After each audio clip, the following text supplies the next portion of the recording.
Hello and welcome to Science Fiction Friday with me, the author Michael Campling.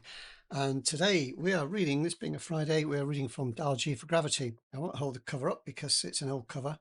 There is a much better newer one. And we are already on chapter 8. So if you haven't caught the earlier episodes, you might want to go and check those out. Obviously beginning with chapter 1. And you should find this wherever you're listening now. Podcasts are available for this in the audio and video on YouTube. And the best place to find everything is now at michaelcampling.com, which is a Substack hosted site. But that's the address of it, michaelcampling.com. And you can get to everything from there because there are 4 readings a week.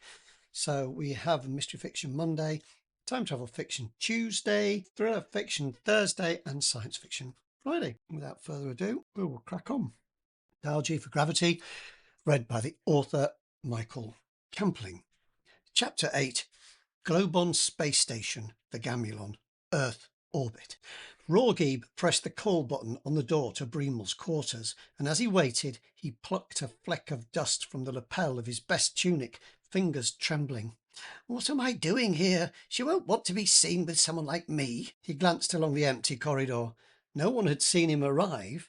If he walked away now, no one would know, and he could send Bremel a message giving her some excuse or other. Don't be such a coward, he chided himself.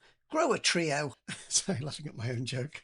It was too late anyhow. He could hear movement from beyond the door. He stiffened his spine and tried to look relaxed, but he had a terrible suspicion that instead of a suave smile, he was grinning like a witless buffoon. The door slid open with a gentle hiss, and when Bremel stepped toward him, Rawgeeb could only stand and stare. Something in his chest was clearly malfunctioning, and he wondered for a split second whether he might need medical attention. He'd heard the expression heart-melting, but he'd never realised that it could be taken quite so literally. Bremel was utterly captivating, her skin glistening with a lustrous sheen, her eyes shining, her dazzling smile showing her perfectly pointed ivory teeth. Rawgeeb's mind reeled, and though he'd prepared exactly what he'd been going to say, when he opened his mouth, his vocabulary shrank to only 3 words, none of which were appropriate. Bremel's smile faded. Rawgeeb, are you all right? Are you ill? No, I was just, never mind. You look nice. Very nice. Very, very nice. Your jumpsuit is most, it is also very nice. Do you like it? Bremel turned around and Rawgeeb could not help but goggle at the way the lustrous fabric clung tightly to her trim figure. I made it myself. It's not too informal, is it? Only with your colleagues being there, I wanted to make a good impression. Rawgeeb's heart sank when he remembered they were meeting Clactonbury and Pentledore. The pair would probably try to muscle in on his date, monopolising the conversation with their foolish jokes. But maybe he'd have an opportunity to ditch them and have Bremel all to himself. They could find somewhere quiet and stroll along together, arm in arm, talking of their hopes and dreams. And then, later, perhaps he might steal a kiss, their lips meeting, her eyes growing wide in the moonlight. Seriously, are you sure you're all right? Bremel asked. You really don't look well. Rawgeeb ran his hand over his brow and managed to smile. I'm fine, absolutely fine. We should get going. Are you happy for me to use my zinger? Of course. She stepped to his side, and when he pulled his handset from his pocket, she let out an appreciative murmur. The latest model. They must certainly be paying you well in liaison. You know, I'm out and about a lot. It's important that I keep in touch. Feeling a surge of confidence, he offered her his hand. Here, if you haven't done this very often, it makes the trip more comfortable if we hold on to one another. She grasped his hand firmly, her eyes glistening with excitement. I haven't zinged for ages. The last time I tried it, I felt a bit ill. But I'm sure I'll be fine, especially with you by my side. Rawgeeb's internal organs now made up for having let him down earlier, rallying around and pulling themselves together, carrying out their tasks with newfound enthusiasm. If someone had asked him to perform backflips along the corridor, he'd have given it a damn good go. Perhaps, fortunately, at least for the sake of his best suit, all that was required of him was the pressing of a single icon on his handset, and as the zinger sent its electromagnetic tendrils to encase their bodies, he scarcely felt a thing. Rawgeeb had visited the arrivals lounge on Earth so many times that he scarcely saw it in detail anymore. It was a port of call, a stopping-off point in his every working day. But when he arrived with Bremel, she turned around on the spot, her expression a picture of delight and amazement. "The lights," she breathed. "The windows, what are those floppy green things?" Rawgeeb was puzzled for a second until he realized what she was pointing at. "Those are potted plants," he said knowledgeably. "Palms mainly. It's a human thing. They pull them up and bring them indoors, and then they bring them water and so on to keep them alive." "To eat?" Bremel asked. "No, it's more just for the sake of it. They often choose species that are quite likely to die. Those over there, for example, are from countries with much hotter climates. It's odd, really." He shrugged. "You know how it is. Humans like to keep themselves busy. It gives them something to do." Bremel giggled. "I don't think I'll ever understand them. Probably better that way," Rawgeeb said. "Shall we find somewhere to wait? My colleague should be with us soon. There's a bar. We could have a drink while we wait."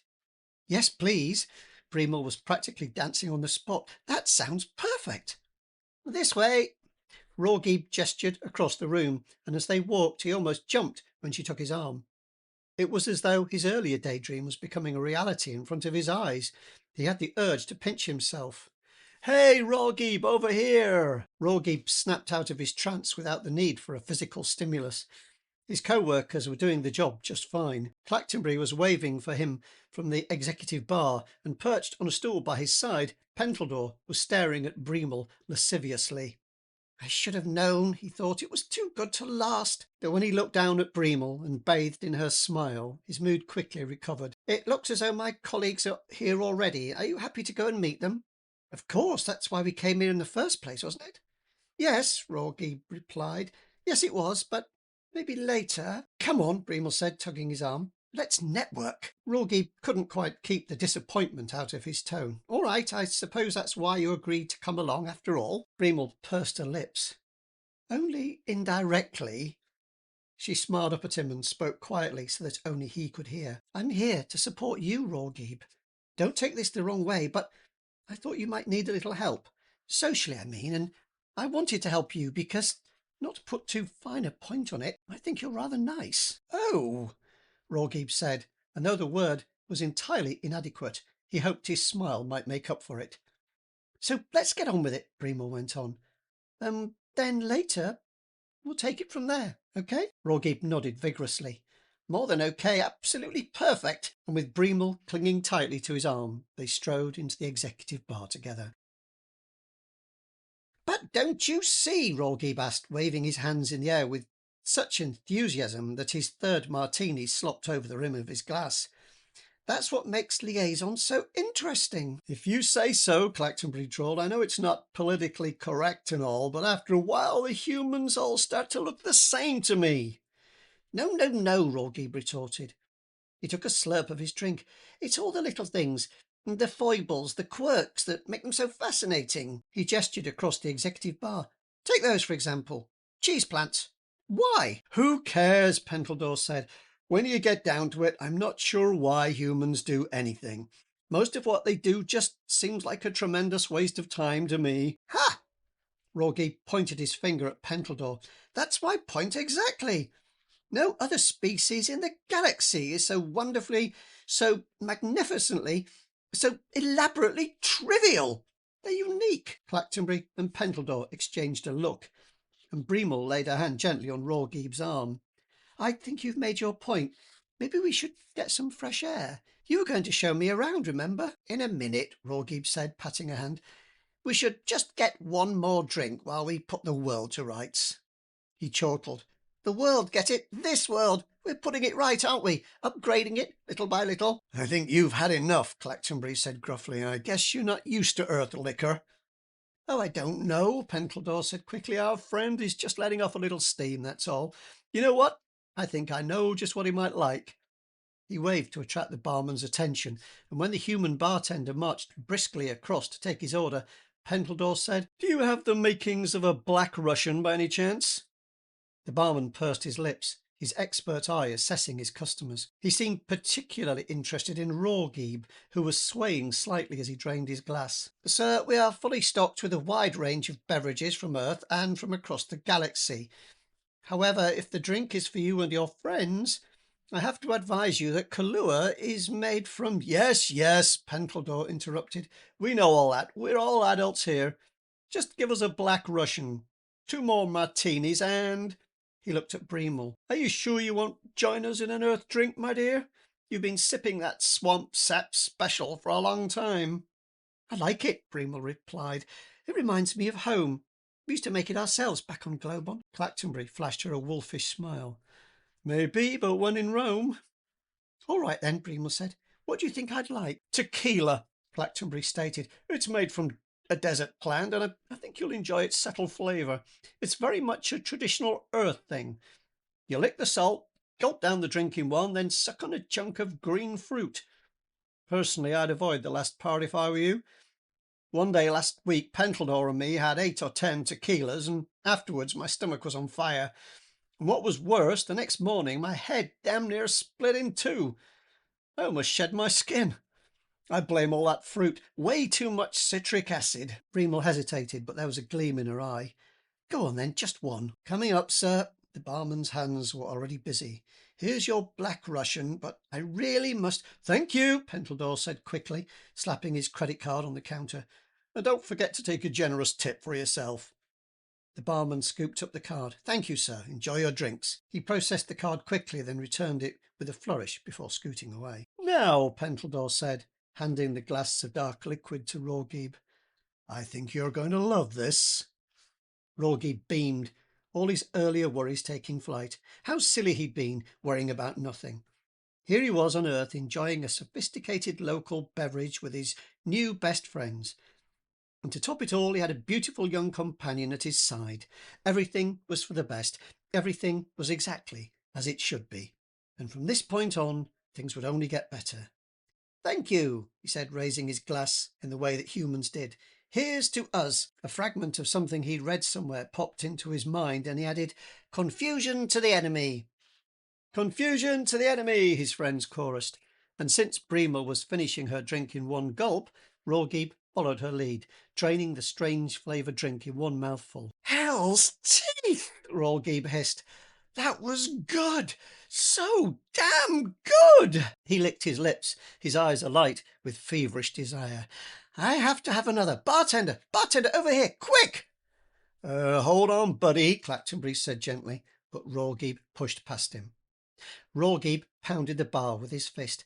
"Come on, let's get some service over here. In fact, flick it, I'll get the damn drink myself." With a whoop, Rawgeeb hoisted himself onto the bar and stood atop it, upsetting a row of drinks. He let out a wild yell and spun around, spreading his arms wide and cackling like a hyena, apparently forgetting his original intention. Pentledore collapsed in helpless laughter, but the party of Globon's security guards standing next to him weren't so amused. Rawgeeb had just knocked over their drinks, and 2 of them rounded on Pentledore, giving him a shove. Pentledore staggered back, and Clactonbury went to his friend's aid, glaring at the guards and raising his voice. Meanwhile, the barman was bravely trying to push Rawgeeb down from the bar. No mean feat, since Rawgeeb was dodging and kicking out, darting from side to side as if dancing to a frenetic beat that only he could hear. "I can fly!" Rawgeeb crowed, hopping from one foot to the other, his arms thrashing wildly in all directions. "I can soar through the air!" Bremel managed to grab hold of one of Rawgeeb's legs, but when she pulled him back, she only succeeded in toppling him, and he landed heavily on the bar, scattering everything in a shower of glass, peanuts, and overpriced liquids. The throng of customers let out a collective roar of anger. Afterward, nobody could agree who'd thrown the first punch, but there was one thing on which everyone could agree.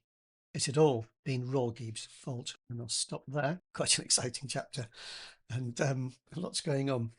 And if you remember from the earlier chapters, in case it's been several weeks since you heard it or saw it, Globons is one thing that on Earth that drives him a bit crazy, and it is coffee, which is what Kahlua is made from, and that's why his friends mischievously give him a drink containing it, and while they talk over the barman.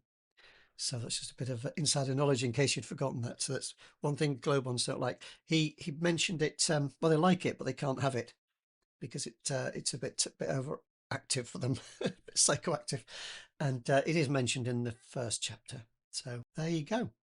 Hope you enjoyed it. Thank you very much for listening or watching, taking the time. Do please subscribe if you haven't. I hope you are enjoying the readings, or whether you're listening or watching, and liking things, commenting, sharing. That's all great. The best place to find everything is michaelcampling.com. That's a good place to comment. And if you subscribe on there, the site is based on Substack, well, it's under my name. And so it means I can do things like send out an email once a week with a quick link to the podcast episodes, which is kind of just a time saver because you don't want hundreds of emails. I figure once a week is plenty, isn't it? And that's only if there's episodes there. If there aren't episodes, obviously you won't get any. So, all very cool for you taking the time. I hope you have a great weekend. Look after yourselves and each other. Happy reading. Take care, and I'll say goodbye. Bye.